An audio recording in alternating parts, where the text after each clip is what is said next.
2020 will always be known as the year that the world stopped. The coronavirus has caused massive upheaval in our society. There have been deaths, businesses have closed, some of them permanently. Our kids are off, they can't see their friends, they're locked in their houses, and we're only allowed to walk within 2k of our house.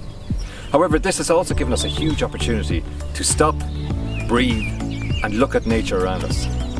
I'm about to go on my 2k walk. I'm going to bring my camera, bring you along, and we're going to take a really good look at nature. We're not just going to look at it, but we're going to see what is actually there. And I'll encourage you to do the same the next time you go on your walk. So come along, and you never know what we'll find.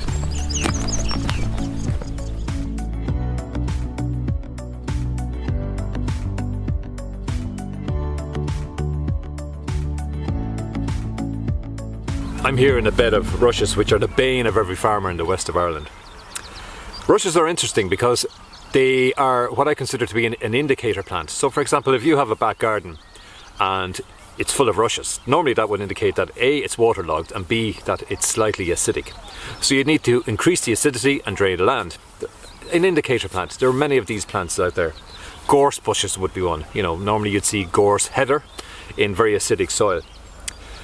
But they're a very interesting plant. You can cut them and make, you know, different kind of, like for example, St. Bridget's crosses. I'm from Kildare, and I remember my mum used to go out into the boglands and cut these and make St. Bridget's crosses. But also, if you have a look, they're being used as a staging post by these quite large gnats which are hanging on for dear life. And I suppose it's a symbiotic relationship because the plant will attract the gnats and other insects.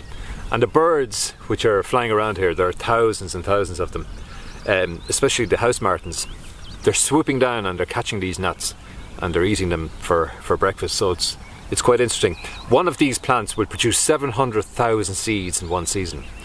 So you can imagine how prolific they can be and how difficult they are to control. In the winter time, cattle and horses and sheep will actually eat these when the grasses have died away and if they're not being housed. So they're unsightly, they do have their uses. However, from a point of view of management, a lot of farmers, as I said, would spray these. But personally, I think it's better to drain the land properly, you know, to get aerate the soil, to get air into the soil. Because once you remove the soil conditions, the plants will disappear. It's a bit like moss in your garden or in your lawn. If you aerate or spike the soil or get as much air into the soil as possible, you're removing the growing conditions for those plants. So the moss will just disappear. And it means you won't have to spray them or put sulphate iron out there or anything like that. So it's all about good husbandry, as we call it, or plant husbandry. Stay away from the chemicals. Have a look and see what kind of growing conditions each plant prefers. And if it's an unwanted plant, and a weed really is just a plant in the wrong place, remove or change those growing conditions or soil conditions naturally, and the plants will flourish elsewhere. You won't have to spray them. I wonder, will these become lunch or dinner for some birds that are flying around here? And actually, I'm going to shut up for a minute and just let you hear the bird song around me.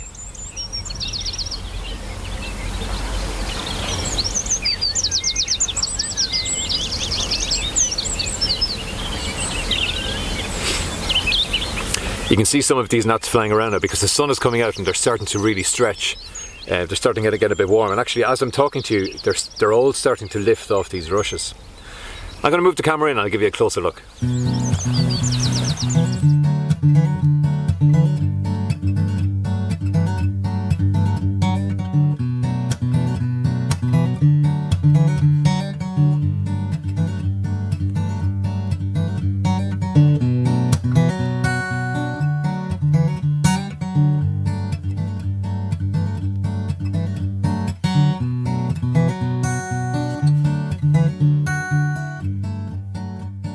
I've moved up the field a bit to where we have some dandelions. I'm sure you're familiar with those. But all around me we can see hundreds and hundreds or even thousands of these black gnats which we saw earlier on. And they're hovering just about a foot above the ground and they're drinking the water which is on the leaves of the plants. But you've also noticed that a lot of plants this time of the year, and especially early spring, they're all yellow. These dandelions are yellow. We've got many irises over in the woodlands. We've got some primulas over there as well. I'll show you those later on. Daffodils, dandelions. They're all yellow for a reason, because in early spring we have low light conditions. Normally the days are normally shorter. They're only starting to get longer now, and the plants need to attract as many pollinating insects as possible in order to reproduce. So what they'll do is, over eons they have produced these yellow flowers, and yellow is the most easily recognizable and attracts the most insects. So you'll often find that many spring flowering plants are yellow in colour. Forsythia, cistus, the list goes on. You can Google it yourselves at home. There's a huge variety of yellow plants. But dandelions are interesting because in the same patch we have the flowering plant itself, but we also have the plant in which the seed head has formed. And of course dandelions have a unique way of spreading their seed in that they're wind-borne. So they produce their own little parachutes which have the seed dangling underneath it. And if the conditions are right, these can travel for miles and miles and miles. And as a kid we used to have great fun, blowing these. But it's unusual because normally you wouldn't see the flowering plant and the seed head at the same time. But it's quite interesting, and it's a quite unique mechanism by which it can spread the seed.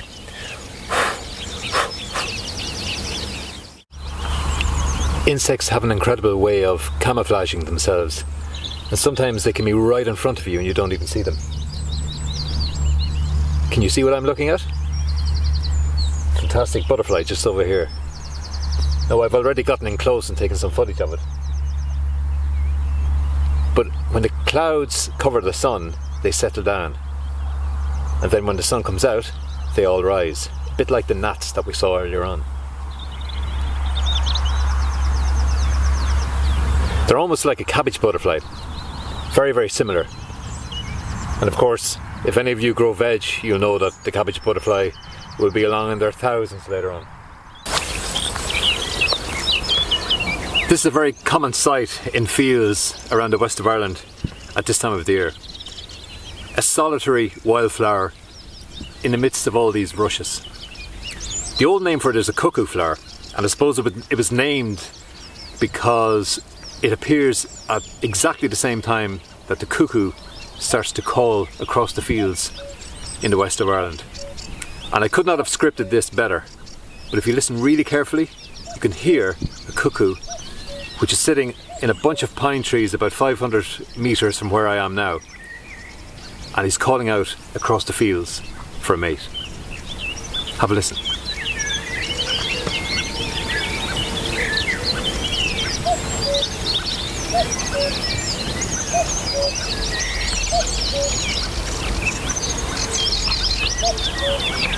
Right on cue.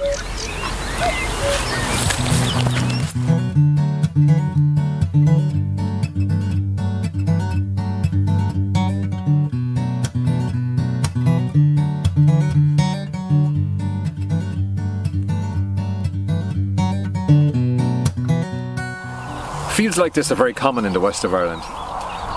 If you have a really good look at it, you can see, plenty of docks and dandelions and plantains and different types of grasses and rushes. The soil is very poor.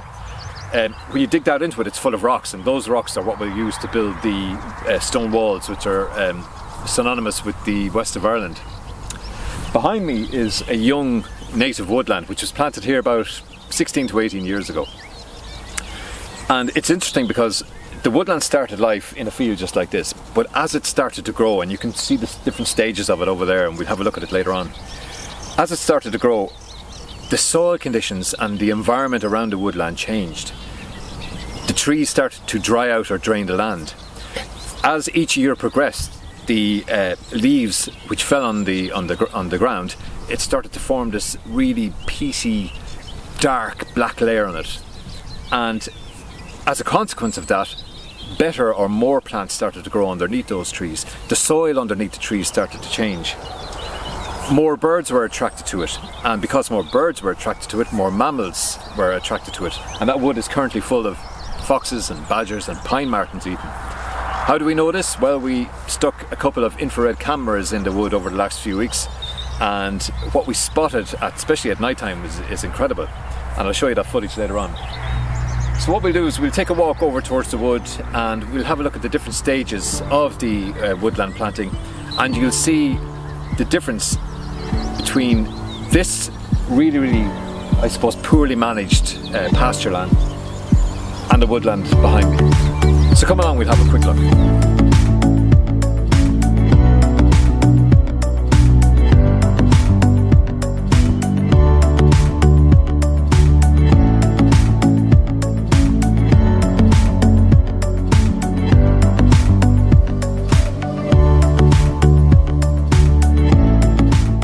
Just before I go, I want to show you something. Nature can be very symmetrical sometimes. You never see straight lines in nature. There's always some sort of curve or round edge. You know, it's not like a formal garden.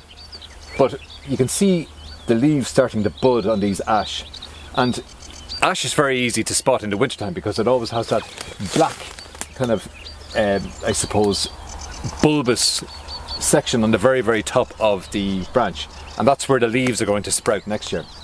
But all these leaves are sprouting in fives. So we have 1, 2, 3, 4 on the outside and 1 in the middle. Same here, 1, 2, 3, 4 and 1 in the middle. 1, 2, 3, 4 and 1 in the middle. Every single one of the leaf florets, if you like, have 5. And you see that across nature, and I'll show you some more examples later on.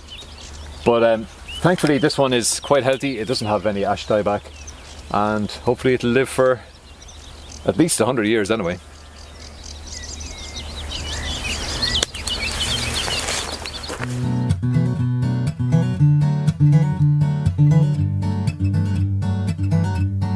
The sun is really starting to come out now and things are starting to heat up. It's about 11:30 in the morning. Behind me you can hear one of the birds which are up on these trees giving out, because I'm obviously getting near to its nesting or its territory. But you can see that it's climbing up along the branches of the trees and it's picking off the insects, which are in turn climbing up the branches of the tree behind me. I'll give you some footage now. I can use the long lens to show you. But it's incredible because it's like this symbiotic relationship between the trees, the insects and the birds. And they all need each other. But it's very vocal. You can hear it giving out like hell behind me. Well, I'm almost at the wood and I've just stopped to show you an example of how brambles can take over a spot if they're not maintained. These guys are moving from the wood this way, and you can see them creating these huge thickets of really thorny outcrops, I suppose, of shelter for animals. The negatives, they're unsightly, they can be difficult to, you know, get through or get around. But the positives outweigh the negatives, in my opinion. They provide huge amount of flowers for bees when they start flowering, and of course they provide a massive amount of fruit in the autumn, and they provide shelter for animals such as pheasants, foxes, hedgehogs. And actually, often when you walk by a bunch of brambles, you'll frighten a pheasant, a cock pheasant or a hen pheasant, and they'll take off and frighten the hell out of you. Always happens. Might even happen to us today. We'll carry on. So this, for me, is the beginning of the woodland. And when it was planted, there was a gap between the fence and where the woodland starts proper. And all around me are these irises, which are another indicator plant. They're an indication of, you know, poor soil, badly drained, quite wet. And when they flower, guess what colour the flower is going to be? That's right, yellow. And it's quite a sight to see. And later on, maybe in about a month's time, we'll come back down here and I'll show you. It's just like a carpet of yellow. It's fantastic.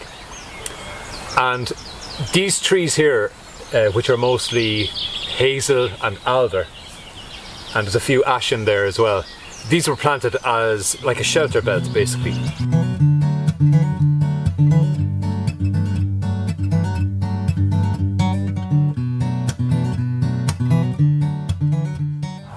So I've moved to within 3 to 4 feet inside the start of the woodland, and behind me you can see the irises have stopped growing, so they've stopped right on the tree line.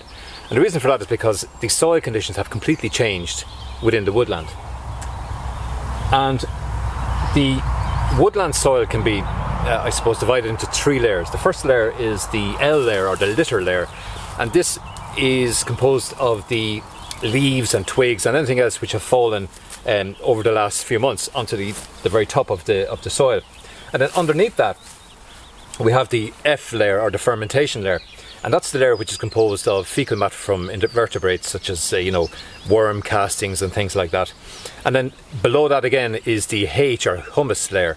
Not hummus that you make out of chickpeas, but it's the layer of decomposted organic matter, for want of a better word.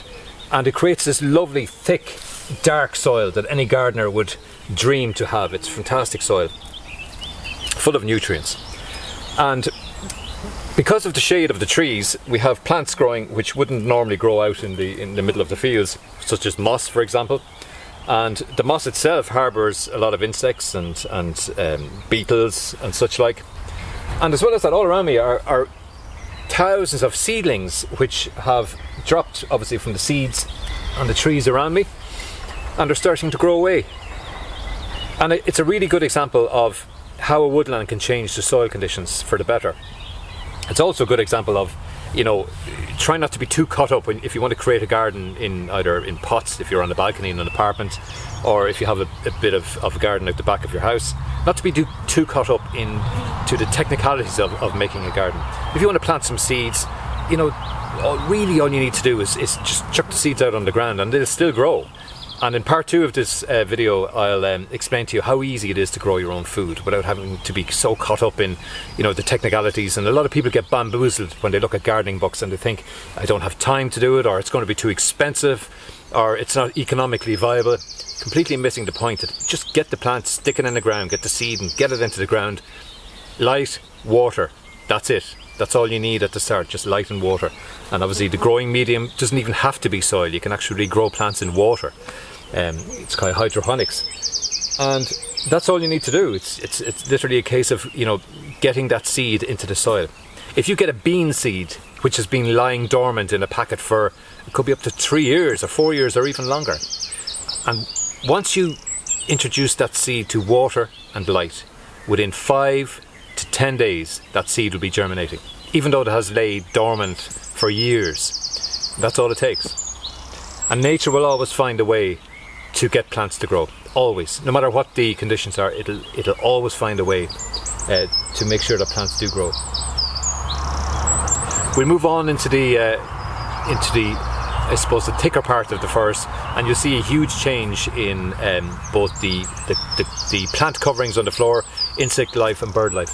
And actually all around me is something you'd never hear in a coniferous or cone-bearing forest. Coniferous are, the evergreen plants like leylandis or pines or spruce or Norwegian fir, all these kind of things.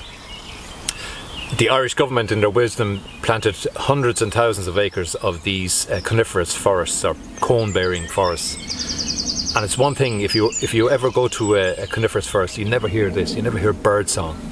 It's always eerily quiet. There's nothing in them, there's nothing in those pine forests for them to survive on. But here, it's full of life.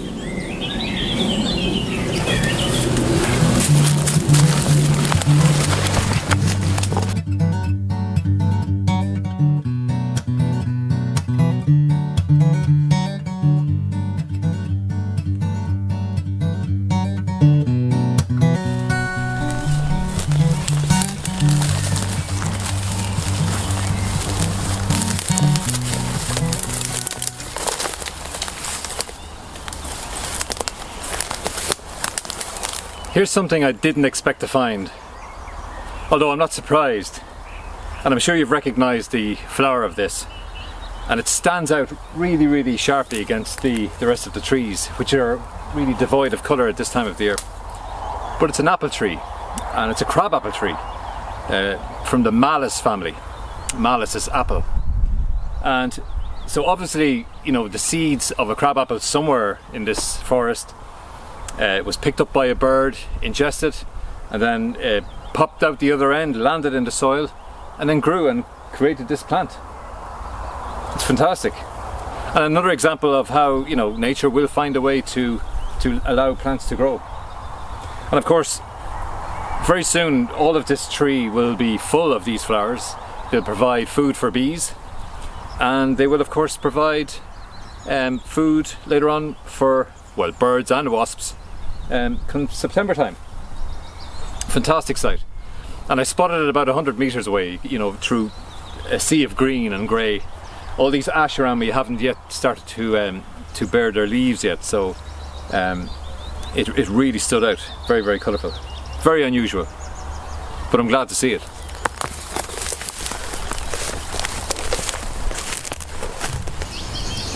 I've just spotted this plant on the ground next to what is a plant related to an astilbe, but this one here is quite unusual. It's one of the oldest plants in existence. It's almost a prehistoric plant. It's related to the mare's tail, which is a dreaded plant and the scourge of many a gardener. It's nearly impossible to get rid of. But there have been fossils of this plant found, you know, going back millions of years, and it's still alive today. It's one of the most difficult plants to kill with chemicals because the outer shell is basically silica, which is almost like sand. It's very, very unusual. It's very, very thin, and I'll show you some up-close shots of it, but it almost looks like a plant that you'd see in those depictions of, you know, prehistoric forests.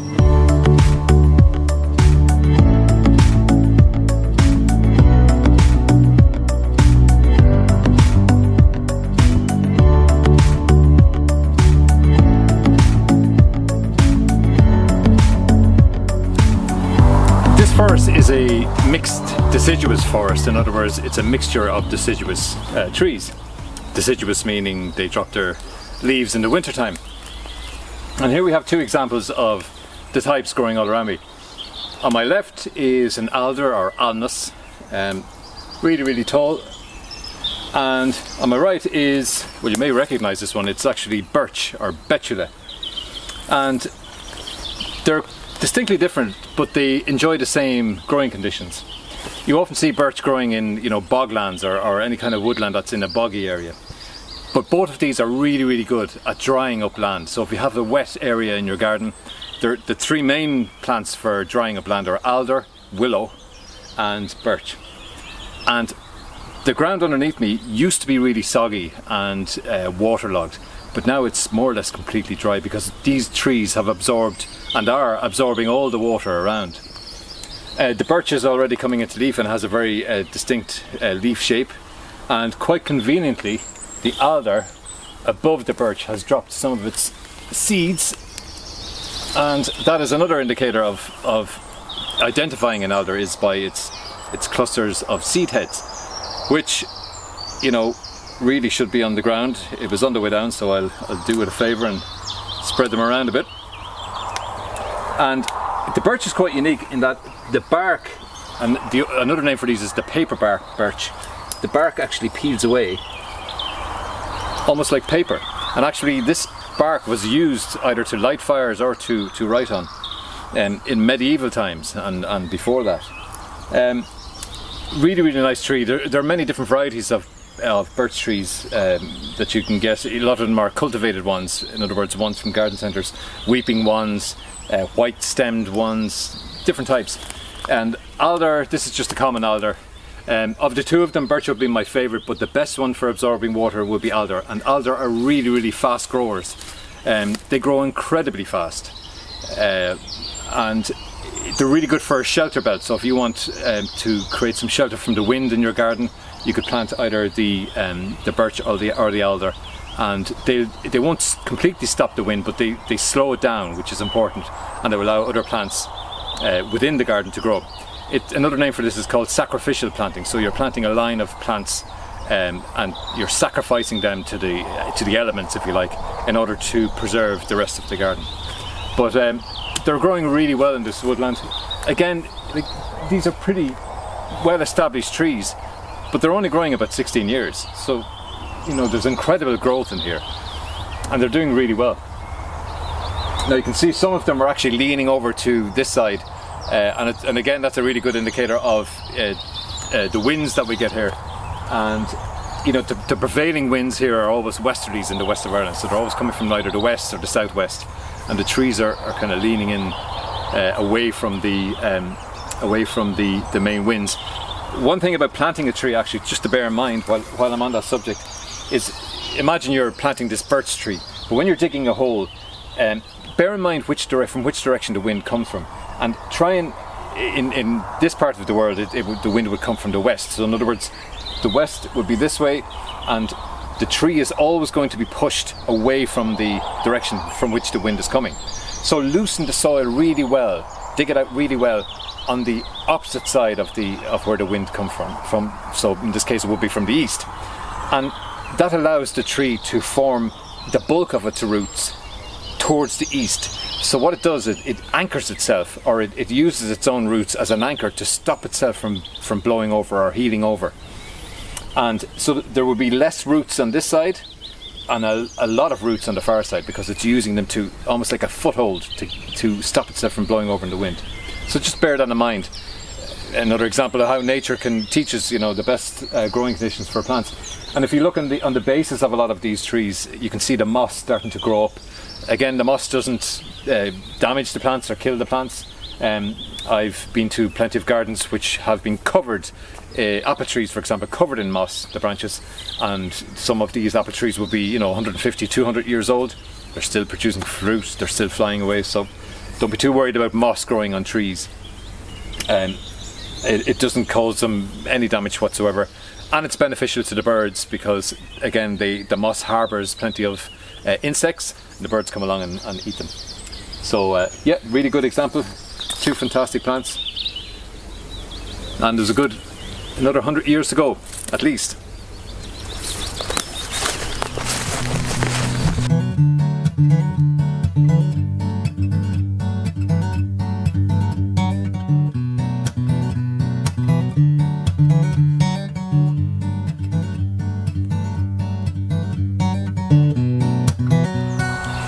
I love this part of the woodland. It's far enough away from the road you can barely hear the traffic. It's surrounded by birdsong, and it's on one of the main thoroughfares that animals would use to traverse the whole area. There's a stream going right along here, and there were a good few of these streams dug out, and then there's a natural stream over bordering the far side of the wood. And of course, anywhere where you have water is going to attract a whole variety of different kinds of plants and animals which wouldn't normally grow within the woodland itself. And behind the camera is quite a large clearing which was purposefully left in order to allow birds to fly from one section to another freely without having to navigate through the trees. But right below me is one of these very unusual tiny wildflowers which you'd almost step on, you'd never even notice them. And the ground is covered in these tiny blue flowers. They look like a type of campanula, but they're actually related to the geranium. And I must check it up with my book when I go back to the house. Although I'm a horticulturist, sometimes wildflowers do elude me. But this one, judging by the leaf, it's definitely related to the geranium family. And right beside it you can see what's called a vetch. And a vetch is one of these amazing plants, similar to clover and beans and peas, which are able to fix nitrogen from the air and put it into the ground. It's one of the few ways that nitrogen can actually get into the ground, and through a procedure with bacteria around its roots, it's able to take nitrogen from the air and then pop it into the ground around the soil, and thus benefiting both it and other plants around it. That's why you should never really get rid of clover in your lawn. Clover is one of those legume family, as is this, which helps to promote nitrogen within the soil, and it means that you don't have to go fertilising your soil or your land. It's also why a lot of farmers, when they reseed farmland, they have a small quantity of clover within the seed as well, and the reason for that is to keep the nitrates levels that they apply down and to boost nitrogen levels within the soil naturally.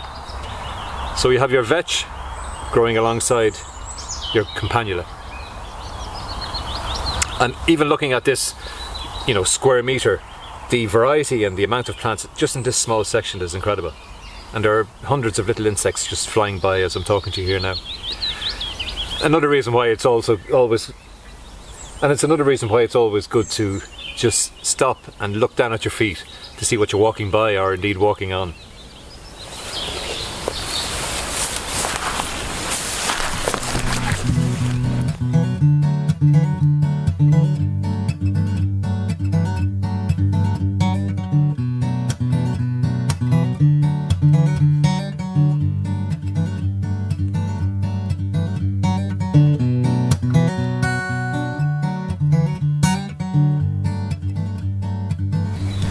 I've come across another one of our yellow flowering friends, and this time it is the Ranunculus, or wild creeping buttercup. And again, it's yellow, so it attracts the maximum amount of insects, and it tends to appear around kind of marshy and wet areas, and we're in the middle of a really boggy area at the moment. This is one of these watercourses that was originally dug out when the woodland was first planted.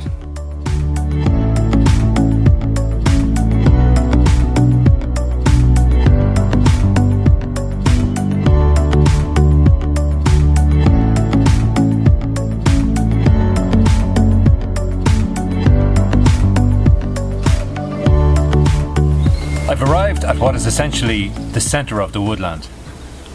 There's a really strong smell of fox. I can almost taste it in the air. I don't know if you've ever smelt a fox's scent, but it's a really, really distinct smell. And as you'll see from the trail camera footage, which we set up on one of the trees just behind the camera, this tree is used by foxes to cross the stream, which is just down here. And you can see a distinct trail that goes all the way through the grass. It crosses the branch and then continues on the far side of the stream. So this is one of the main routes that foxes use, and badgers, during the evening time and late night.